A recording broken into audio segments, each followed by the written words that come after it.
evidence. Oh, section. Is something wrong, Inspector? You mean? Yay, I love his theme. The last remark Mr. Graydon made in his testimony seemed to trouble you in some way. Eh? No, it didn't. Leave it alone. Let me ask you this, Inspector. Please stop being fishy. That wasn't a question, but still. Why is Scotland Yard gathering Mr. McGilded's possessions? Can't tell you something like that, sunshine. Alright, this time, it's over. We're gonna take you down. Avery, right? Right, hold on. I always get confused. Is it Avery or Ashley? What is it? Oh, Ashley. Sorry. At least I got the A right. Anyways, we're taking him down. We're taking him down this time, guys. Welcome back, everyone. It's Light here, and hopefully this will be the end of the trial this time. We'll see. There's a note on the disc saying, "For McGilded," but the item belongs to me. The redemption ticket was stolen from me by the accused, that filthy gutterling, on the day in question. I hate this guy. I proceeded at once to the shop in order to explain my situation and redeem my article. In the end, of course, the disc was taken by the police. In other words, I had absolutely no reason to break into the shop later that same night. Is that so? Is that true? Did I hear you correctly, sir? McGilded, you say? The famous London philanthropist? He perished in this very courtroom 2 months ago after being acquitted of a distinctly messy murder. Yes, my lord. The one and the same. Good lord! Mr. Graydon! Are you saying that Mr. McGilded and yourself were acquainted?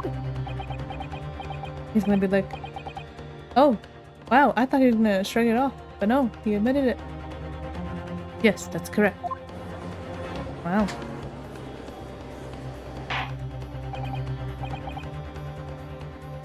Order. Well, I certainly didn't expect to hear that name uttered here in my courtroom again.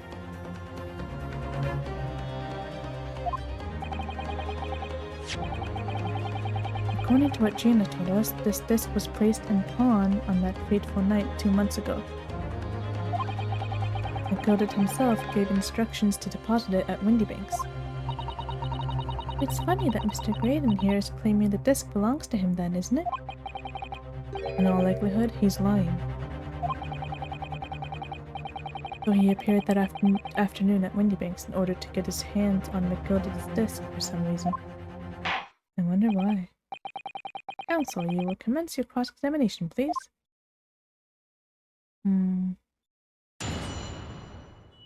Suspicious. Alright, sir. Well, I am curious about this. Let's see. Would you care to explain how this belongs to you? As you will observe, a communications officer such as myself commands a fine salary. So you say, dude. So you say. You are certainly exquisitely dressed, sir. So you see, I have little need to make use of the services provided by the pawnbrokery trade. However, I did once find myself in difficulties, having misplaced my purse while I was on an errand, which is why I pawned my fine black overcoat to the broker in question. You claimed that was your overcoat? Obviously, and in my haste, I clean forgot. But the music box disc was in its pocket. And yet, there is a note on it that reads, "For McGilded." Hold on. Are we gonna have to prove that it's not his jacket? But how are we gonna do that?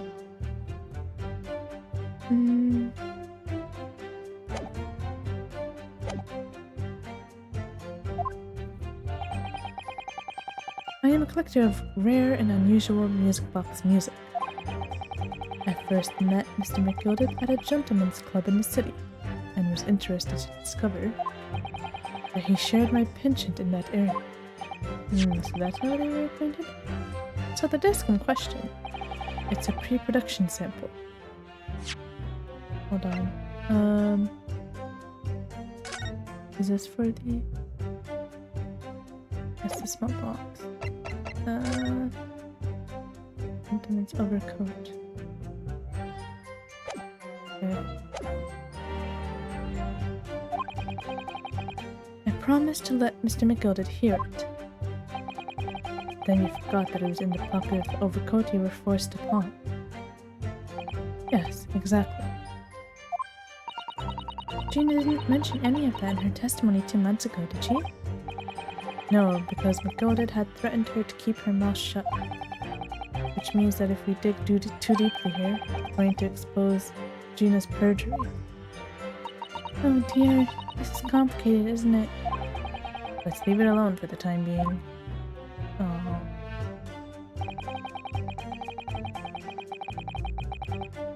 Hold it! It was stolen, you say? So you're saying that Miss Lestrade lifted the ticket from your pocket or bag? That's right, despite being mindful of danger when walking in the insalubrious areas, or kind, frequent. Objection! Are you kidding me? Miss Lestrade did no such thing.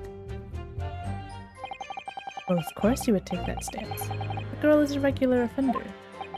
You came to the pawnbrokery that day prepared with all the information you needed to identify the defendant. You were looking for her. That's what brought you to Windybanks. To get your hands on Mr. McGilded's disc. Objection! My learned friend is a veritable font of nonsense. Nonsense? I concur with the prosecution. Counsel, you will refrain from conjecturing in this way. Is that clear? Yes, my lord. Then I will continue with my testimony for what possible use it could be. Okay. Hold it! Had you ever been to Windybanks before? Only once, for the purposes of pawning something. But like many, I enjoy browsing in such establishments. And when you noticed that the pickpocket had taken your ticket, you chased after her, is that correct? Yes, that's right. I didn't notice it first, of course, such is the art of the pick purse. When I did, I headed to the pawnbrokery at once, in order to reclaim my coat before the thief could. I was merely trying to recover what was rightfully mine in the first place. He can say what he likes because he knows we have no evidence to contradict him on this. Okay. Hold it! Trying to think while I'm doing this. Yes, it was taken by Inspector Gregson here, wasn't it? That's right. This was the very man. Apparently the police are collecting anything that has a connection to Mr. McGilded right? as evidence. Oh! Excuse me! Is something wrong, Inspector? You mean? Yay, I love his theme. The last remark Mr. Graydon made in his testimony seemed to trouble you in some way. Eh? No, it didn't. Leave it alone. Let me ask you this, Inspector. Please stop being fishy. That wasn't the question, but still. Why is Scotland Yard gathering Mr. McGilded's possessions? Can't tell you something like that, Sunshine. What is it, Inspector? Investigative secrets? Yes, exactly. You should know all about that. Magnus McGilded died so unexpectedly after his trial 2 months ago. A man renowned throughout the capital for his great contributions to public life. Yet he had a dark side, too. Where are you going with this, Benzies? You know something? I suppose the police are dealing with the aftermath of his nefarious activities, are they? That's enough! Cops like me have duties to carry out that we're not at liberty to talk about. That's all you need to know.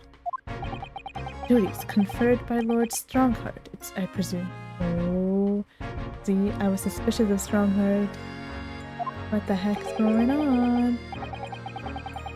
The Lord Chief Justice appears to have great faith in you, Inspector. Oh. Bottom line is, if you want to get more out of me, you gotta need Lord Strongheart's paw print first. Fishy, fishy, fishy. What's all this about? It's like there's something going on between Gregson and Lord Van Zeeks here.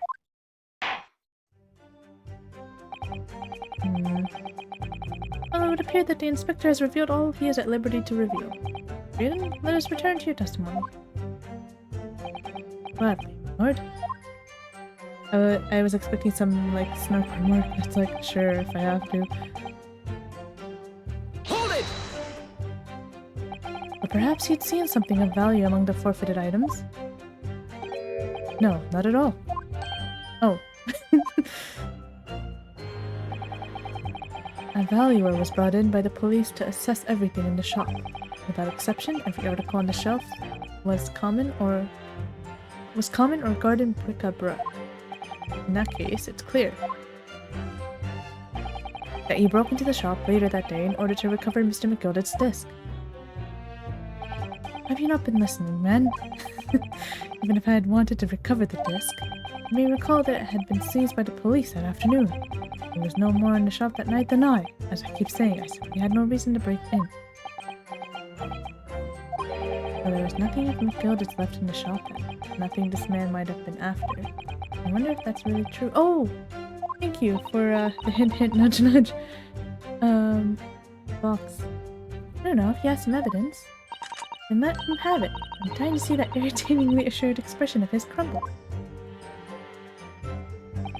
Gilded slipped the disc into his coat pocket and had it deposited at Windybanks. Then, when he realized he was going to be arrested on suspicion of the omnibus murder, he threatened Gina and forced her to take the redemption ticket. There's no doubt about it. That witness is lying through his pearly white teeth. The police were obviously after anything left behind by McGilded as well. That's why Inspector Gregson ended up taking the disc into custody that day. But Gregs, he's being very strange about all this. There must be a reason for that, I'm sure. I just don't know what it is. For now, I need to focus on exposing the fact that Mr. Raiden is lying in his testimony. Yeah, I know what to present now. I completely forgot about it. Although I've been looking at the court record, like, I completely forgot there's two of these. And, like, we just saw this too, it's crazy. Oh, it just slipped my mind like that. Alright. Objection! Sir, you lie! This disc was deposited at Windybanks on Magnus McGilded's instructions. You knew that, and you went there with the intention of obtaining it for yourself. Objection!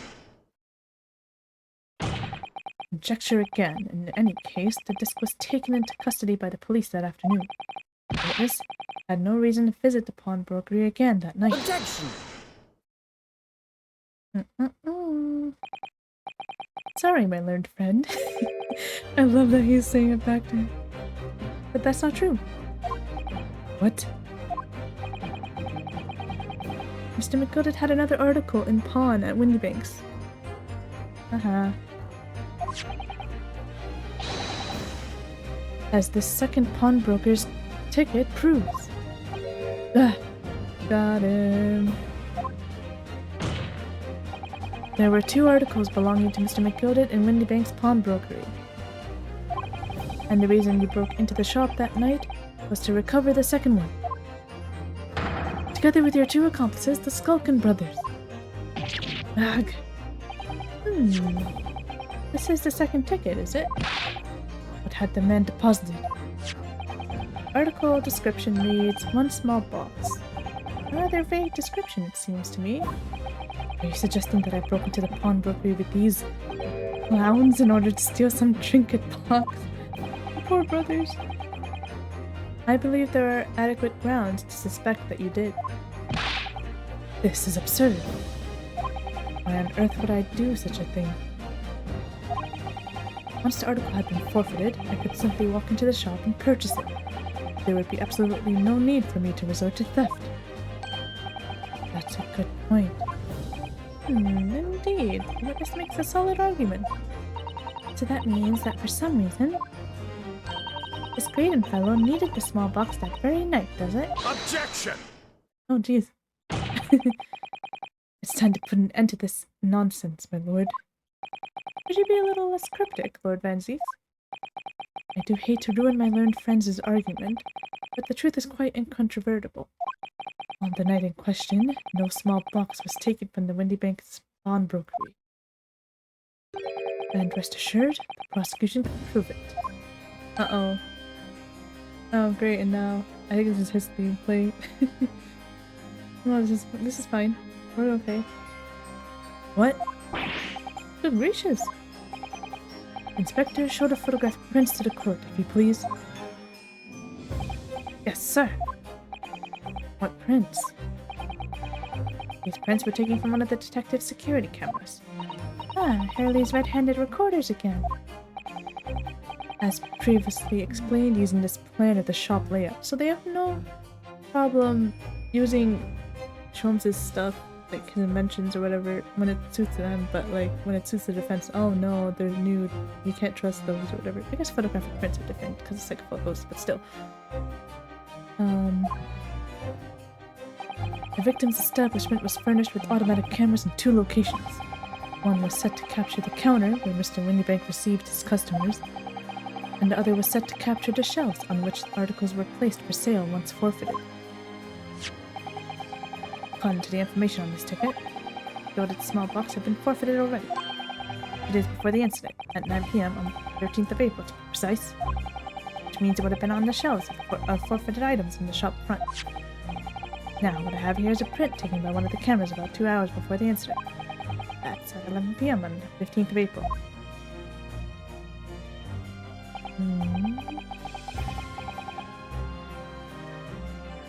What if he replaced it? He could have just brought another box and just switched them.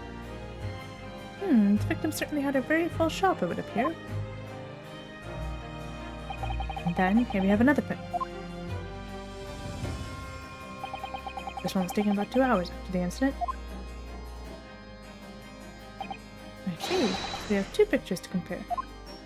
Or he could have just taken what was inside and left the box. Well, I must say that placing them side by side leaves me cooled.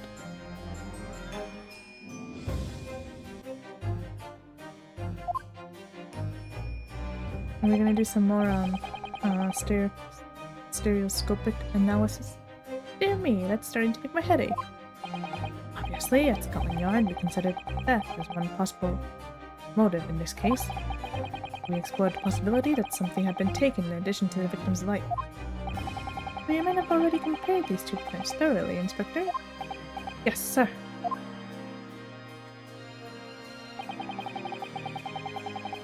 We counted every single item in each of these 2 photographic prints.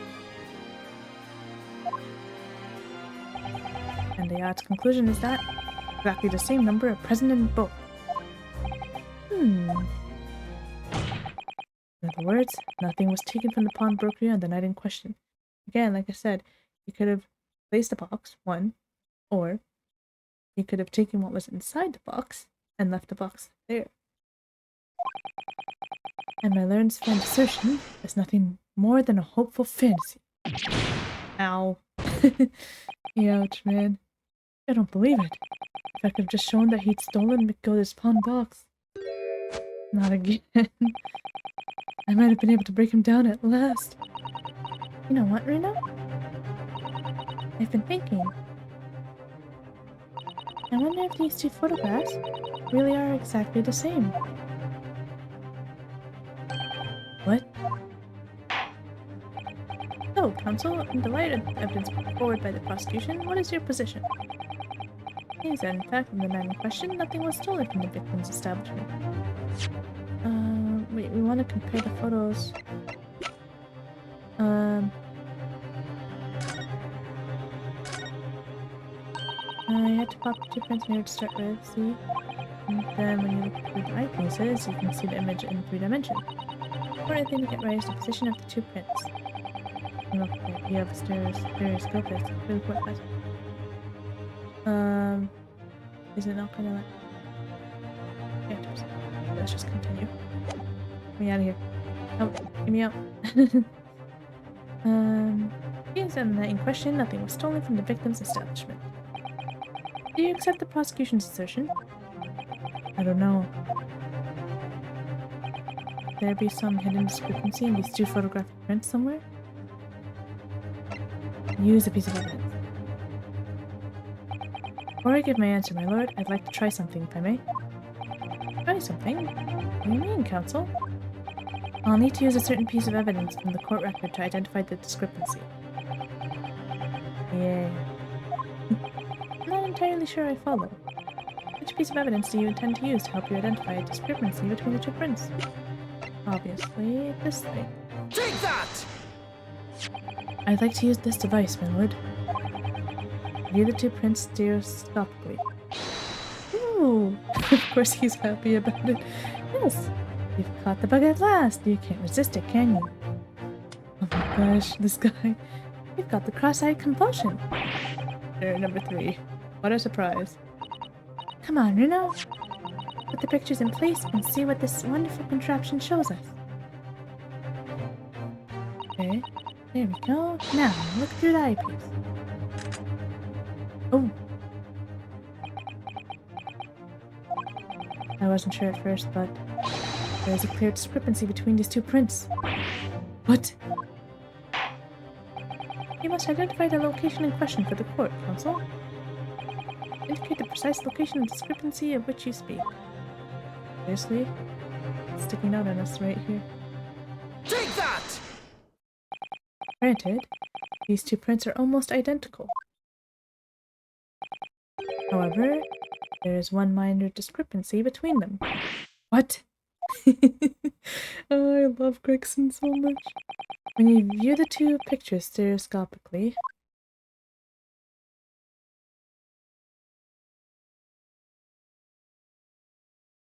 a single area stands out as being different. The location of this small box. I don't know why, I just find it so funny whenever he uses the stereoscope. But wait, unbelievable. It's so funny, it's like he has it shoved in his face. Judge, not you too. By Jove, you're right. How extraordinary. What this tells us is very simple. Mr. McGilder's small box was indeed not stolen from Windybanks on the night in question. However, there can be no doubt that somebody picked up this particular box and then returned it to its place in the shelves. Are you suggesting that the small box originally deposited by Mr. McGilder is in fact... Yes, the very same small box I just identified in those photographic prints. Objection! That's a nice pose. Mindless guesswork. What if it was? Ooh. So a box was moved on the shelf. Nothing was stolen. It means quite simply that nothing has changed. That may be true, but right? Gilder's box wasn't stolen then. Doesn't the fact that it was moved like that change things? Changes everything. I believe this changes everything about the case. How can that possibly be? The crucial point is the fact that what was moved was a small box. In other words, we have to consider what might have been inside that box. What are you suggesting?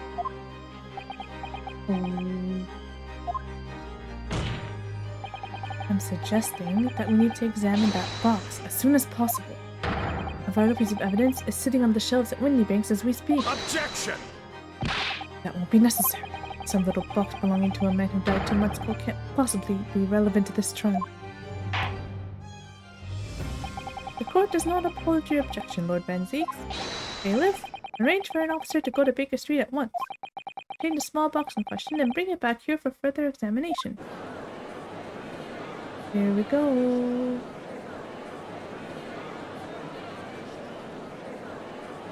We're finally getting to the end. Wow. That's cinematic. Oh wow, okay, him too. But Iris in as well.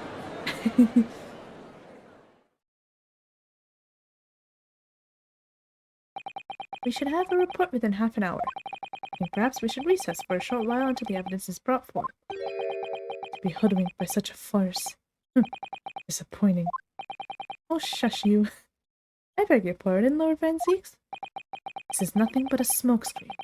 A Nipponese specialty, it would seem. What are you trying to say? My learned friend has persisted with the same line of reasoning from the very beginning, that this witness's intent was to steal an article belonging to Mr. McGilder from the pawnbrokery. Yet common sense tells us that none of the articles have value enough to be worth stealing in the first place. Exactly. You shush too. It would be beyond absurd to break into a place for the purpose of stealing such commonplace property. Oh, great. Pouring his wine just to litter it again.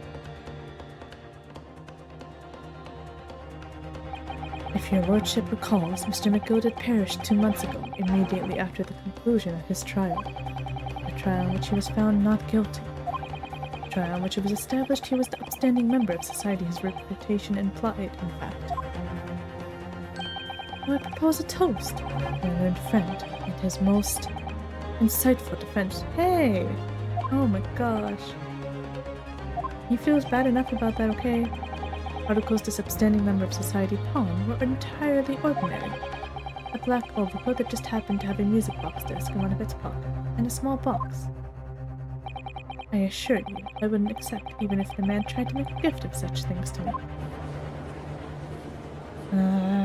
They're both annoying me. You know, that does make rather a lot of sense. Not as if it was gold or jewels, is it? But goodness knows, Mr. McGilda was rich enough. You can't deposit cash at a pawnbook, we aren't quite certain of that. Okay, he's saying there was nothing worth it in the box, but how do they know that? We don't know what was in the box yet. I hate that they're like jumping on this train and we don't even know what was in the box yet. The prosecution's argument is undeniably compelling. It is incumbent on the defense now to bolster its argument. See, Mr. Lutterer starts again. Explain what possible significance these commonplace articles pawned by this fine citizen could have. Wait, you can use the newspaper, right? What did the newspaper say? Article about government secrets being leaked to foreign agency. So, like, I have information in there? I don't know if there's anything in here, right?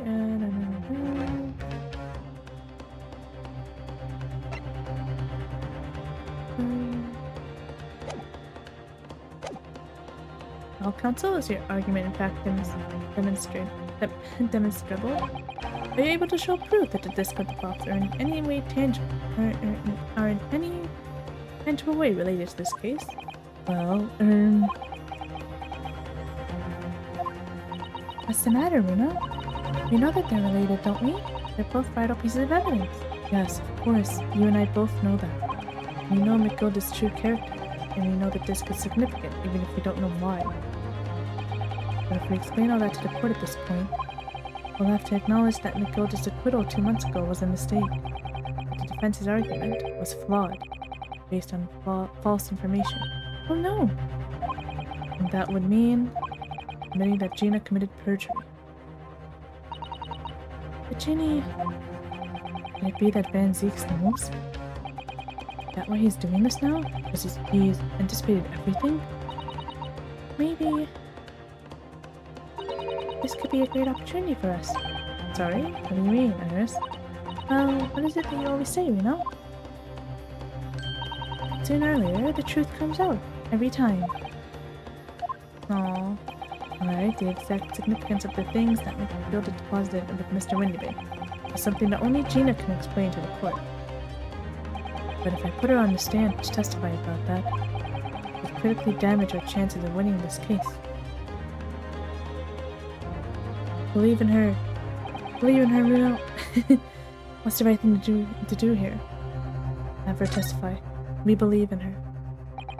Lord, the defense would like to make a proposal. Oh, what proposal, counsel? While the court awaits the arrival of Mr. McGilda's small box, I would like to call the defendant, Miss Gina Lestrade, to the witness stand. The defendant? To what end? It's to do with the various articles deposited at Windybanks by Mr. McGilda, my lord. Miss Lestrade has information relating to them. I believe it would be beneficial for the court to hear what she has to say. It will prove the significance of the articles in question once and for all. Well, well, things are becoming interesting. Assuming you've considered the implications of the testimony you're proposing, in particular the impact it will have on the accused's standing, and indeed your own. See, things like that just make me have like a tiny bit of not hatred for the guy. It seems like there's more beneath the surface. There's stuff going on. There's more going on than what it seems. Gosh, that did not come out right, but whatever. I have. For forensics, would you care to explain that last remark? The prosecution accepts the defense's proposal. I move to interrupt the cross-examination of the current witness and hear from the accused herself. This poor judge. Very well, if you have no objection. So, the court will now hear the testimony of the defendant, Miss Gina Lestrade. The witnesses currently in the stand may step down until further notice. I hate this guy so much. Why are you fixing a hat that you're not even wearing anymore? Then I shall bid you good day. Wait. You, sir, shall remain in the stand while Miss Lestrade testifies. Yay! As you wish. Alright then, Gina, it's time. I know this will be hard, but please, put your faith in me here. Good luck, Reno. Oh, that's an interesting pose. Or sprite, or whatever you want to call it. Oh boy. Articles that Mr. McGilded had deposited in Windybank's pawnbroker are intimately related with the omnibus case, the trial of which was heard in this courtroom 2 months ago. Yes, and I remember this young lady being brought before me in that trial as well. That's right, my lord.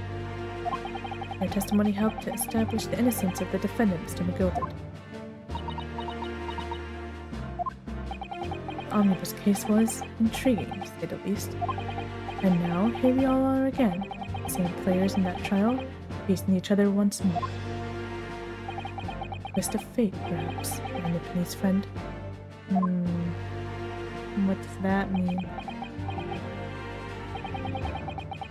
Come on, Ryunosuke, you got this! Allow me to recap the events of 2 months ago. An old brickmaker was stabbed to death in an omnibus running along London's winter streets. Apart from the victim, there was only one other person in the carriage, Mr. McGilded. Really, he was the prime suspect for the murder. But as the trial progressed, another possibility emerged. The murder, in fact, took place above the defendant's head on the roof deck, with the body then being dropped through the skylight into the carriage below. It was Miss Lestrade whose testimony brought that possibility to light. At the time of the incident, Miss Lestrade was concealed under a seat in the carriage, hoping to pick the pockets of unsuspecting passengers. Then, immediately after the trial, having been acquitted of the murder, Mr. McGilded died in this very courtroom in the most extraordinary of circumstances. A mystery that remains unsolved even now, 2 months on. I think we're gonna end up solving that throughout this trial too. As indeed does the omnibus murder itself. Be that as it may, I recall neither the disc nor the small box being mentioned in the course of those proceedings. Miss Lestrade. Would you tell the court now, please? What really happened in the omnibus 2 months ago, I mean.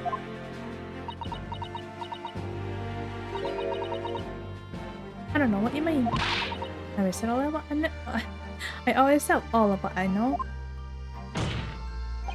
And what about everything you told us yesterday from inside your prison cell?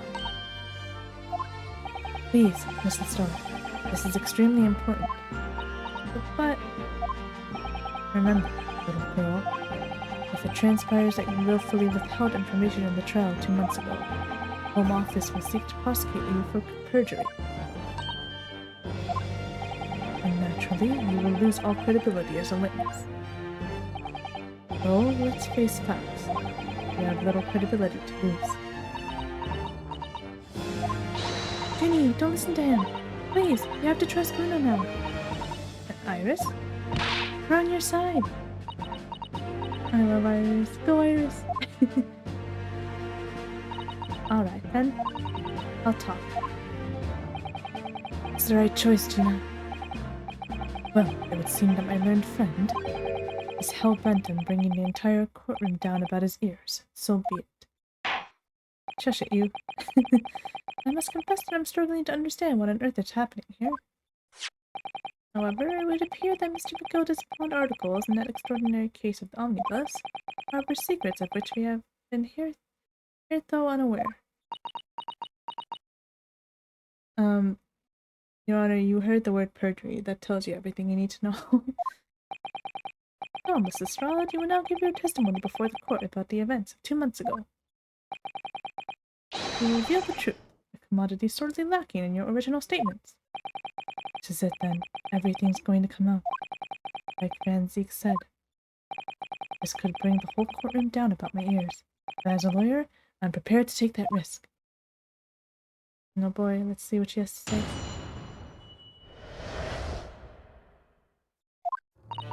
Truth is, that brickmaker Cole was in that cabin all the omnibus the whole time. When the Irishman dragged me off on the seat, all that disc on the floor. All of a sudden, I heard a scream on the end, and that pair on the roof deck went off to call the slop. Wait, what was that? Slops or coughs? Slops. Okay. That's when McGilda slipped the driver some tin to do a run to the pawn shop roundabout. He threatened me not to snitch. Did nothing to no one but what I'd seen or heard. Good grief, this is outrageous. What you just told the court, there's almost no resemblance to your testimony 2 months ago. As you say, my lord. And there's every chance I may have educated an error in McGilda's trial. It sounds very much to me as if the man deliberately deceived this court in an effort to cover up the most wicked of schemes. Without doubt, your lordship is correct. A great injustice was done in this courtroom 2 months ago.